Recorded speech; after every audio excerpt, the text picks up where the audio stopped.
亲爱的宝贝，有一天你会慢慢明白，那些看似什么都没发生的平凡日子，其实是生命送给你最珍贵的礼物。呼吸并不是理所当然的，能够安稳入睡是一种奇迹。而在你需要的时候，总有人愿意为你张开怀抱，那是一份多么深厚的祝福。爸爸希望你的一生不必匆忙，不需要走得比别人快，也不必按照世界的节奏前行，哪怕偶尔绕远路，只要那是属于你的方向，慢慢走也完全没有关系。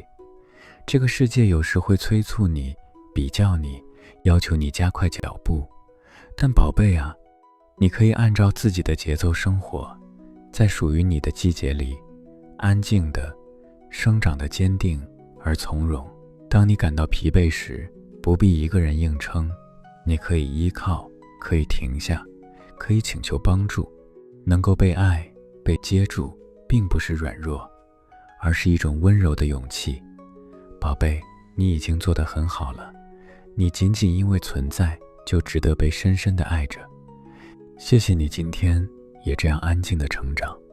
爸爸一直都在这里，默默守着你，永远站在你这一边。